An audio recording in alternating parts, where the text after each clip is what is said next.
En el complicado y bastante complicado ámbito del sistema de justicia penal, está en marcha una escalofriante cuenta atrás, mientras nos preparamos para la inminente puesta en libertad de algunas de las reclusas más temibles y aterradoras. A medida que pasan los días, el mundo se pregunta qué les espera a estas terroríficas reclusas. Acompáñenos a conocer las historias de estas reclusas más aterradoras, que están a punto de recuperar su libertad, y los delitos que las llevaron a prisión. Leslie Van Houten. La historia de los crímenes de Leslie Van Houten es un relato desgarrador que se desarrolló con el telón de fondo de una de las épocas más turbulentas de la historia de Estados Unidos. Nacida el 23 de agosto de 1949 en Altadena, un tranquilo suburbio de Los Ángeles, sus primeros años parecían prometer una educación convencional de clase media.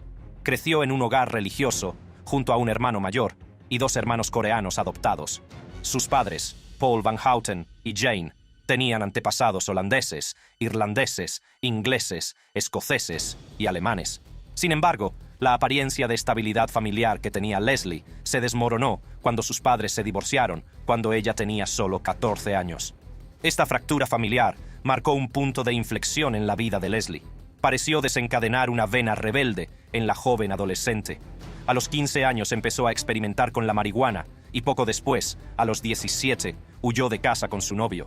Era un claro indicio de que anhelaba desesperadamente la independencia y deseaba escapar de los confines de una educación convencional de clase media. A pesar de su marcha inicial, acabó volviendo a casa para completar sus estudios secundarios en el Instituto de Monrovia en 1967.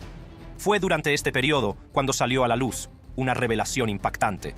Según su propio relato, Leslie Van Houten fue coaccionada por su madre para que abortara y enterrara el feto en el patio trasero de su casa. Este traumático suceso rompió el vínculo entre madre e hija, y Leslie guardó un gran resentimiento hacia su madre.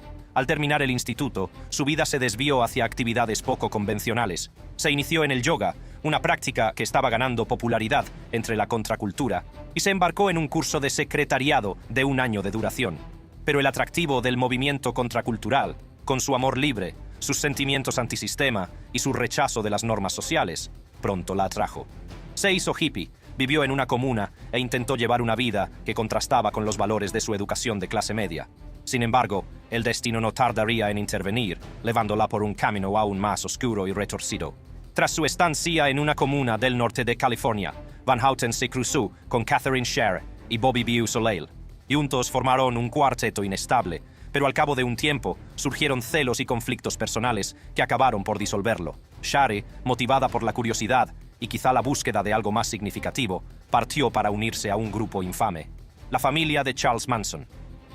En 1968, a la edad de 19 años, Leslie Van Houten siguió su ejemplo y pasó a formar parte de la familia Manson. Fue en el rancho Spahn de Manson, donde sus vidas se enredaron en una realidad surrealista, dominada por la influencia carismática y dominante de Charles Manson. Charles Manson, una figura carismática con un sórdido pasado criminal, se presentaba a sí mismo como una figura mesiánica. Tejió una narrativa de guerra racial inminente que denominó Helter Skelter, inspirada en una canción de los Beatles. Esta visión serviría de catalizador para una serie de actos atroces. Manson era un maestro de la manipulación, que utilizaba una potente mezcla de drogas, sexo y control mental para someter a sus seguidores a su voluntad. La mayoría de los miembros de la secta eran mujeres jóvenes e impresionables, atraídas por el carisma magnético de Manson. Renunciaron a su identidad y autonomía, convirtiéndose en meras herramientas al servicio de la retorcida visión de su líder. Bajo el dominio de Manson, las vidas de los miembros de la familia estaban meticulosamente controladas. Desde sus rutinas diarias hasta incluso sus relaciones íntimas, todo estaba sujeto a la voluntad de Manson. El control que ejercía sobre sus seguidores se reforzaba mediante una extraña mezcla de creencias pseudo-espirituales y referencias a la cultura pop. Sus advertencias proféticas sobre una próxima guerra racial y sus extrañas interpretaciones de la Biblia crearon una sensación de urgencia y miedo entre sus devotos. Les convenció de que solo él tenía la clave de su salvación. También les introdujo en el LSD, una potente droga alucinógena que difuminaba los límites entre la ensoñación psicodélica y la realidad mundana. Van Houten, al igual que los demás, no tardó en caer en este estado de conciencia alternativo, lo que facilitó que Manson los manipulara y los sometiera a su voluntad. El acto más infame de la familia Manson tuvo lugar las noches del 8 y 9 de agosto de 1969, cuando Manson dirigió a un pequeño grupo de sus seguidores para que cometieran una serie de brutales asesinatos. Sus objetivos no fueron elegidos por enemistad personal, sino como símbolos de la clase dirigente. La actriz Sharon Tate, embarazada de 8 meses, y otras 4 personas que se encontraban en su residencia fueron salvajemente asesinadas en una oleada de violencia. La noche siguiente, el matrimonio LaBianca tuvo un final igualmente espantoso, acompañados por Tex Watson, Patricia Krenwinkel, Linda Kasabian, Susan Atkins, Clem Grogan y el propio Manson llegaron a la residencia de los LaBianca. Manson entró en la casa con Watson, dejando a los demás fuera. Van Houten y otro compañero sometieron a Rosemary LaBianca, mientras Watson atacaba a Leno LaBianca. Van Houten cogió entonces un cuchillo y, con una brutalidad escalofriante, infligió múltiples puñaladas a Rosemary. Los detalles de estos asesinatos fueron espeluznantes, con las víctimas atadas, torturadas y apuñaladas repetidamente, y palabras como cerdo garabateadas con sangre en las escenas del crimen. Manson pretendía con estos horribles actos desencadenar la guerra racial que creía inminente, durante la cual él y sus seguidores emergerían supuestamente como los gobernantes de un nuevo mundo. Sin embargo, el propio Manson nunca dio una explicación clara de sus actos en el juicio, dejando que el mundo entero teorizara sobre lo que condujo a la violencia sin sentido que se desató aquella fatídica noche. El motivo de desencadenar una guerra civil racial fue una teoría planteada por el fiscal Vincent Bugliosi como posible móvil.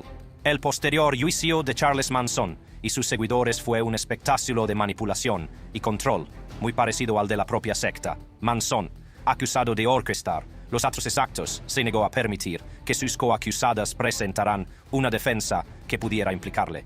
Sin embargo, el comportamiento de Van Houten ante el tribunal estuvo marcado por una extraña indiferencia, e incluso soltó una risita al mencionar a sus víctimas, lo que dejó al público y a la comunidad jurídica horrorizados y desconcertados, preguntándose qué habría llevado a la joven por ese camino. Admitió su implicación en los asesinatos de los que se la acusaba, pero negó rotundamente la participación de Manson. De hecho, estaba mucho más dispuesta a admitir su participación en los asesinatos que a reconocer que Manson la había influido para cometer esos actos atroces. Incluso llegó a sustituir uno tras otro a sus abogados defensores, cuando estos intentaron enfatizar el control de Manson sobre sus acciones. Intervino durante el testimonio de un experto sobre el efecto del LSD en el juicio, afirmando que sus actos estaban más influidos por la guerra de Vietnam y la televisión que por Manson. Durante el juicio, se produjo un episodio peculiar cuando Manson se grabó una X en la frente, un extraño símbolo de su dominio sobre el grupo. Van Houten y las demás mujeres siguieron su ejemplo, imitando este inquietante gesto, otro signo de su completa sumisión a la influencia y el control de Manson. Sin embargo, a medida que avanzaba el juicio, se distanciaron gradualmente de esta imitación, quizás reconociendo las inquietantes implicaciones de su lealtad, pero por desgracia para Van Houten, el daño ya estaba hecho. El 29 de marzo de 1961, Van Houten, junto con sus coacusados, fue declarada culpable de asesinato. Durante la fase de sentencia, intentó absolver a Manson, revelando a un psiquiatra su lado violento, lo que dio lugar a descripciones poco halagadoras de sí misma como una princesita mimada y una pistola psicológicamente cargada. Llegó a afirmar que estuvo implicada en un asesinato, cosa que en realidad no fue así. El grado al que llegó para demostrar que Manson no tenía influencia sobre sus pensamientos o acciones fue tan impactante como aterrador. Leslie Van Houten fue condenada a muerte, lo que la convirtió en la mujer más joven del corredor de la muerte de California en aquel momento. De hecho, tras ser sentenciada, fue recluida en una unidad especial, porque en California no había ninguna unidad para mujeres condenadas a muerte. Sin embargo, el día de la ejecución nunca llegó, ya que el Estado de California suspendió temporalmente la pena de muerte, y posteriores resoluciones judiciales conmutaron su condena por cadena perpetua. Sin embargo, las batallas legales de Van Houten estaban lejos de terminar. A lo largo de los años, tuvo que enfrentarse a nuevos juicios y vistas para obtener la libertad condicional, que marcaron su camino hacia una posible excarcelación. Cada una de estas vistas se vio empañada por la complejidad jurídica, la indignación pública y el escrutinio constante de sus acciones y declaraciones. Ante los incesantes reveses legales y el desdén público, Leslie Van Houten empezó a distanciarse de Charles Manson y de la secta que una vez la consumió. Con los años, empezó a mostrar remordimientos por sus atroces actos y su papel en la familia Manson. Su transformación fue relatada en libros y películas, arrojando luz sobre las complejidades de su caso y la cuestión de si una persona que había cometido actos tan atroces podía realmente rehabilitarse y cambiar. Las tornas cambiaron finalmente en 2023. Tras décadas de apelaciones y audiencias, Leslie Van Houten obtuvo la libertad condicional. El 15 de julio de 2023, Leslie Van Houten salió de prisión, dejando tras de sí un legado de horror y redención. Pero, por supuesto, la cuestión de si alguna vez se reintegraría plenamente en la sociedad sigue en pie. Gypsy Rose Blanchard. El 14 de junio de 2015, en el corazón del condado de Greene, Missouri, los agentes del sheriff descubrieron el cuerpo sin vida de Claudine Didi Blanchard, una mujer conocida por los abnegados cuidados que prestaba a su hija, Gypsy Rose. Didi yacía en un charco de sangre, muerta, víctima de un posible homicidio. Pero su hija discapacitada, Gypsy, no aparecía por ninguna parte. Una vez que las autoridades determinaron que Didi ya no tenía remedio, se inició la búsqueda de su hija, y en cuestión de minutos, todo el mundo estaba pendiente de ella. Según su madre, Gypsy padecía una serie de enfermedades crónicas, como leucemia, asma y distrofia muscular. Insistía en que la capacidad mental de Gypsy era la de una niña de 7 años, consecuencia de un nacimiento prematuro. Los vecinos vigilantes y las autoridades continuaron la búsqueda, sospechando que se trataba de un crimen. En aquel momento, se creía que Gypsy Rose podría haber sido secuestrada, dejando atrás su silla de ruedas y sus medicamentos. La investigación condujo a la policía a Wisconsin, donde encontraron a Gypsy. Las autoridades descubrieron que, de hecho, estaba sana y salva, viviendo con su entonces novio, Nicholas Godeon, a quien había conocido por Internet. El giro de los acontecimientos se produciría cuando se descubrió que Gypsy era adulta y no una niña, como afirmaba su madre. A medida que se desvelaba la verdad, también se supo que algunos médicos no habían encontrado pruebas de los trastornos alegados, pero en realidad, Gypsy era perfectamente capaz de caminar, no necesitaba una sonda de alimentación y no estaba luchando contra el cáncer. Su cabeza rapada era simplemente el resultado de la decisión de su madre de afeitársela. Los expertos sospechan que Didi padecía el síndrome de Munchausen por poderes, una enfermedad también conocida como trastorno facticio impuesto a otro. Esto la llevó a inventarse las enfermedades de su hija, todo con el fin de conseguir atención y simpatía por ser la cuidadora de una niña supuestamente enferma. Sospechaban que Didi padecía el síndrome de Munchausen por poderes, un trastorno mental en el que un cuidador inventa enfermedades a su cargo para llamar la atención. Toda la comunidad quedó desconcertada ante esta última información, y lo que empezó como una preocupación por una niña discapacitada evolucionó hacia una simpatía por Gypsy Rosie, presa en una red de engaños. A medida que avanzaban las investigaciones, empezó a salir a la luz la profundidad del engaño de Didi. Su obsesión por la salud de Gypsy comenzó cuando la niña solo tenía 3 meses, alegando que padecía apnea del sueño. Su convicción no hizo más que profundizarse a medida que atribuía diversos trastornos a su hija. Didi se presentaba como una madre encantadora y dedicada, lo que hacía que la gente confiara en ella sin dudarlo. Aunque las pruebas médicas arrojaban a menudo resultados inciertos o contradictorios sobre las supuestas enfermedades de Gypsy, Didi tenía una astuta estrategia. Interrumpía inmediatamente el contacto con cualquier médico que se atreviera a dudar del estado de su hija. Además, manipuló a muchos cuidadores para que se alinearan con su relato inventado. Didi poseía algunos conocimientos de enfermería, lo que le permitía describir los síntomas de forma convincente y, a veces, incluso administraba medicamentos a Gypsy para imitar ciertas dolencias. Su carisma y su inquebrantable devoción por su hija reforzaban aún más la fachada.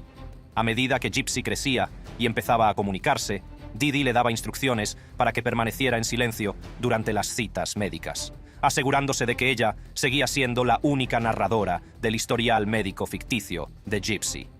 Didi informó al padre de Gypsy, Rod Blanchard, de que su hija padecía un trastorno cromosómico que, según ella, era la causa de sus numerosos problemas de salud. Rod elogió a Didi por su inquebrantable dedicación a Gypsy. Sin embargo, cuando algunos familiares de Didi empezaron a darse cuenta de que Gypsy parecía no necesitar silla de ruedas y plantearon preguntas, Didi decidió rápidamente que se trasladaran, dejando atrás su entorno anterior. Utilizando el huracán Katrina como tapadera, Didi se pintó a sí misma como víctima de la catástrofe. Esto les permitió a ella y a Gypsy recibir ayudas para trasladarse de Luisiana a Missouri en 2005.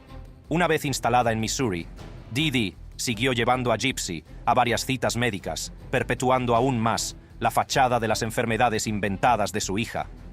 Incluso cuando Gypsy entró en la adolescencia, Dee Dee siguió insistiendo en la enfermedad de su hija, inventando más mentiras sobre su edad. En 2008, se mudaron a una nueva casa en Springfield, Missouri, cortesía de Habitat for Humanity. La casa estaba adornada de rosa y equipada con una rampa para sillas de ruedas. Esta mudanza trajo consigo ventajas añadidas, como salidas a conciertos e incluso a Disney World, patrocinadas por organizaciones benéficas. En todo momento, Dee Dee se deleitó con la atención que recibía por ser una cuidadora abnegada.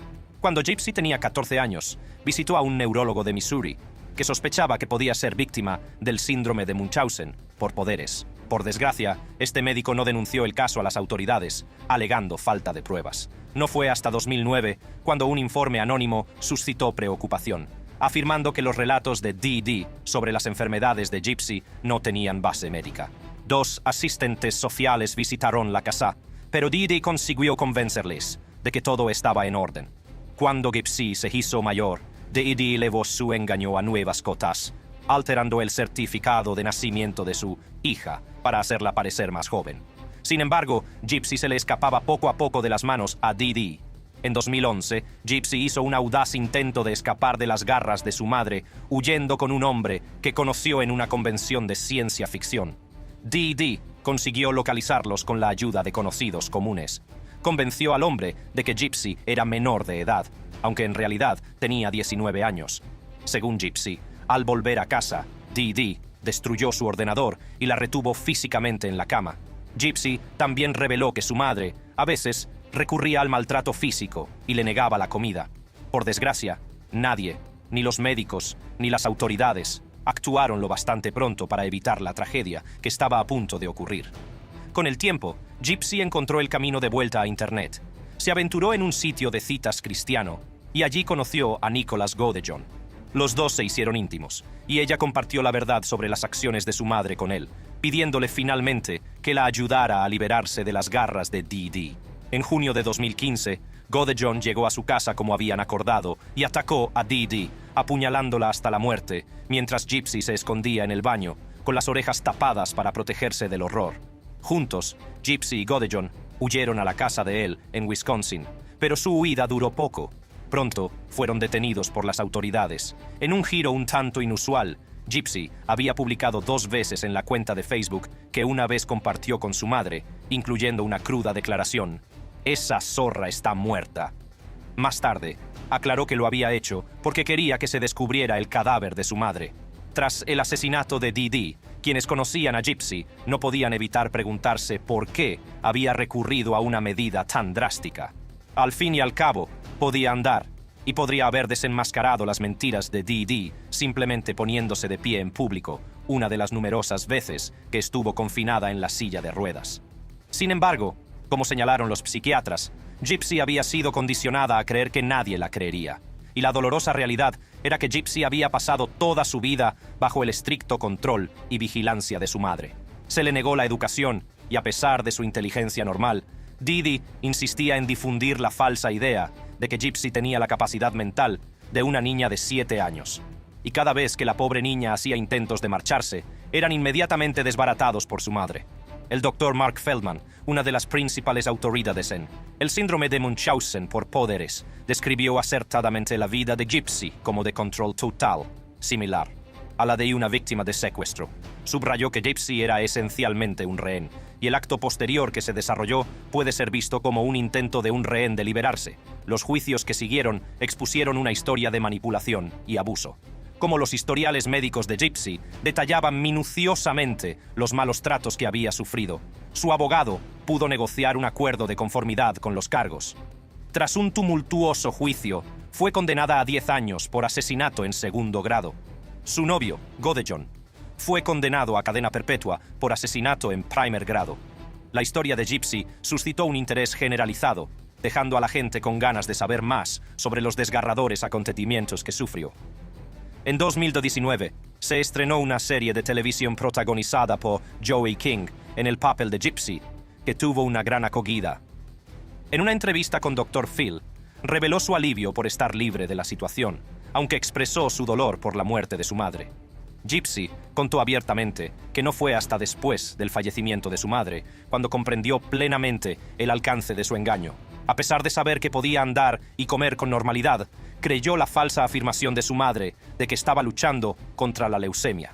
Está previsto que Gypsy salga de prisión el 28 de diciembre de 2023. Kathleen Folbig. Pocos casos en Australia han sido objeto de un escrutinio público y mediático tan intenso como el de Kathleen Folbig. En 2003, cuando fue condenada, una oleada de atención se apoderó del caso, que la convirtió en la asesina en serie más vilipendiada de Australia, y sobre todo, en la madre que mató a sus hijos. Pero los problemas de Kathleen empezaron hace mucho tiempo, desde su infancia, y esas angustiosas experiencias han marcado su trayectoria desde entonces.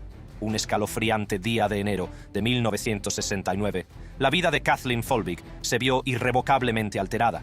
Su padre biológico, Thomas John Taffy Britton, cometió un acto atroz, apuñalando brutalmente a su madre, Kathleen May Donovan, 24 veces. Fue detenido al día siguiente y, tras el juicio, condenado a 15 años de prisión. Con solo 18 meses, Kathleen quedó huérfana, bajo la tutela del Estado, y se vio abocada a un mundo marcado por un trauma indescriptible. Quedó al cuidado de una familia de acogida, donde encontró cierta estabilidad y el comienzo de un sentimiento de pertenencia. Fue entonces cuando el camino de Kathleen se cruzó con el de su hermana de acogida, Leah Vaughn. Su vínculo se convertiría en una fuente duradera de fortaleza a lo largo de los años, ofreciéndole consuelo en medio del caos que definió su educación compartida. A medida que Kathleen crecía, se enfrentaba al peso de su problemático pasado. Abandonó la educación formal a la tierna edad de 15 años y se embarcó en un tumultuoso viaje que acabaría llevándola hasta Craig Gibson Folbig. Su romance y posterior unión, aunque inicialmente marcados por la promesa y la esperanza, se fueron deshaciendo poco a poco hasta culminar en un desgarrador divorcio en el año 2000. Pero el capítulo más inquietante de la vida de Kathleen fue la llegada de sus propios hijos. 4 bebés, portadores de la promesa de nuevos comienzos, entraron en su mundo. Trágicamente, uno tras otro, le fueron arrebatados, dejando un rastro de angustia y dolor inexplicable. Cada pérdida fue un golpe devastador, que hizo añicos la frágil apariencia de normalidad que Kathleen había luchado tanto por mantener.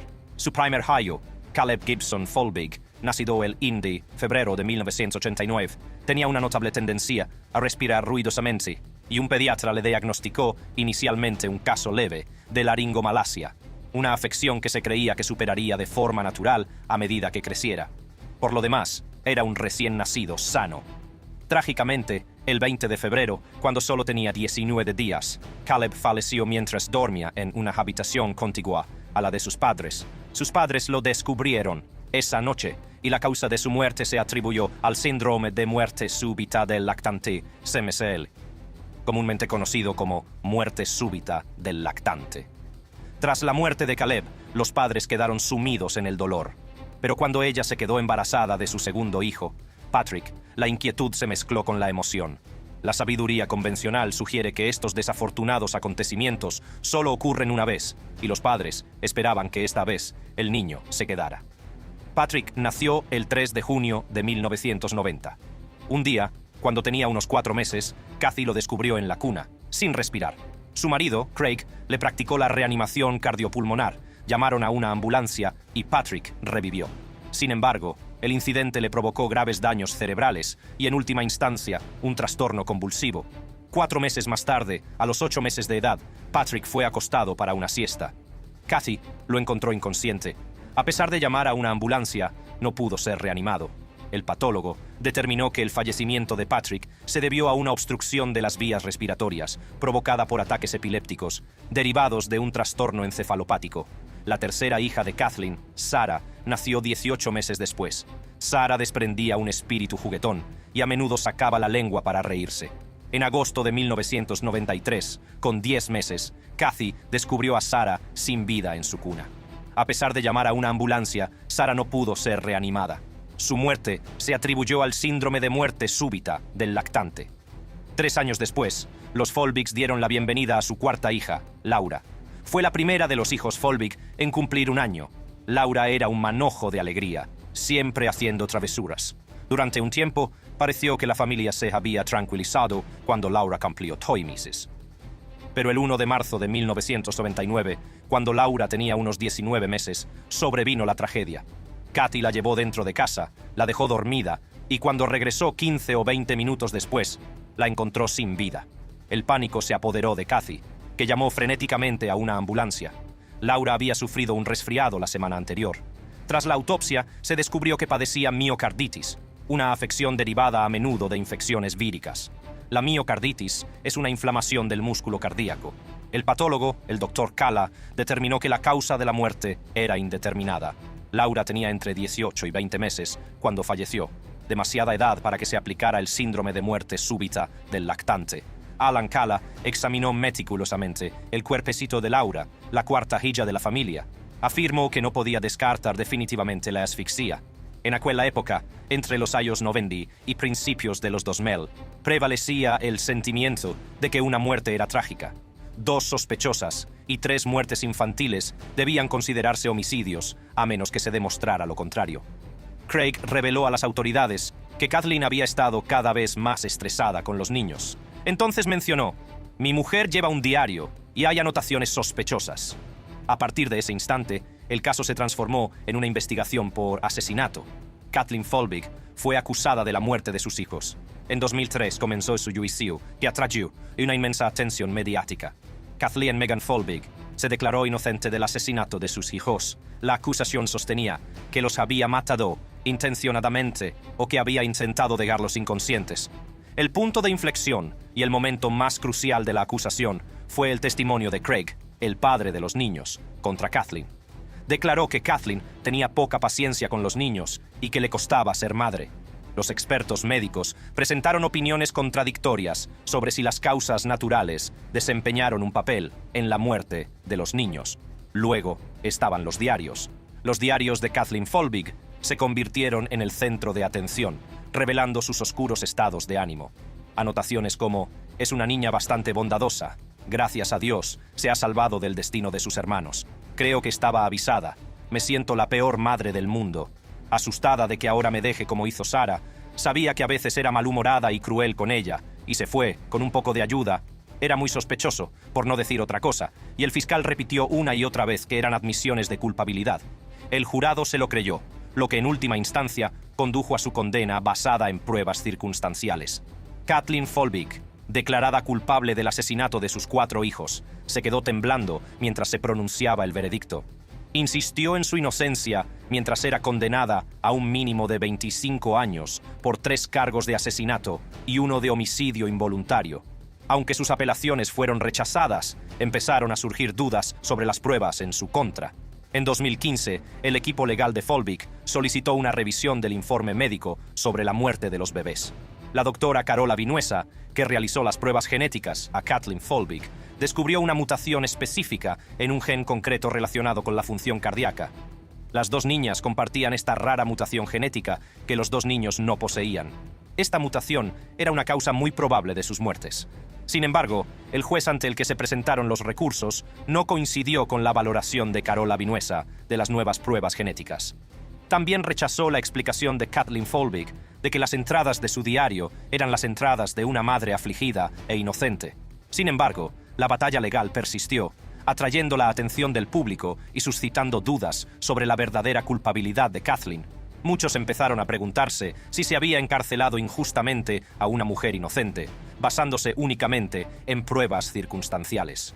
Con este creciente revuelo, se aportaron muchas pruebas, y las pruebas genéticas halladas en el caso desafiaron la narrativa predominante. Los investigadores examinaron meticulosamente el ADN de Kathleen y sus hijos, desenterrando profundas revelaciones. Descubrieron mutaciones genéticas que los predisponían a la muerte súbita cardíaca, lo que modificó radicalmente la comprensión de los trágicos acontecimientos. Estas revelaciones sugerían que los factores genéticos subyacentes desempeñaban un papel fundamental en las muertes, lo que ponía en duda las conclusiones originales. En esta nueva investigación, dirigida por el juez jubilado Tom Bathurst, los fiscales aceptaron que las últimas investigaciones sobre mutaciones genéticas habían cambiado su comprensión de la muerte de los niños.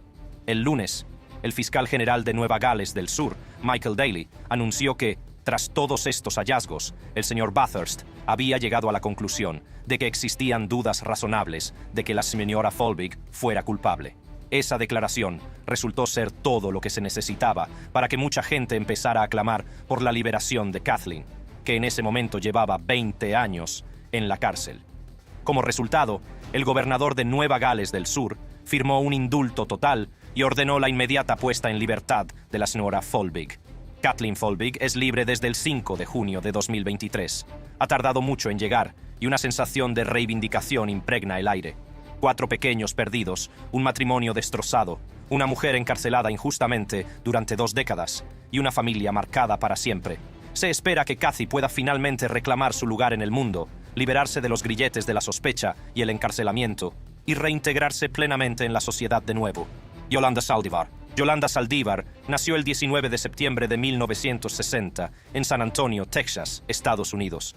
Creció en el seno de una familia hispana de clase trabajadora en un barrio de población predominantemente mexicano-americana. No se sabe mucho de su infancia, pero sabemos que en algún momento trabajó como enfermera. Creció apasionada por la música country y sabía que su vida daría un giro radical cuando se relacionó con la sensación emergente de la música tejana, Selena Quintanilla Pérez. Tras asistir a uno de los conciertos de Selena, le asaltó el deseo de crear un club de fans en San Antonio, así que empezó a ponerse en contacto con el padre de Selena, Abraham Quintanilla, para comentarle su deseo de fundar un club de fans de la cantante. Al principio, Abraham se mostró reticente a este acuerdo, pero Yolanda no se rendiría tan fácilmente y fue persistente hasta que finalmente accedió a su petición, nombrándola presidenta del club. Como presidenta del club, Yolanda tenía acceso directo a la vida personal, la carrera y las finanzas de Selena.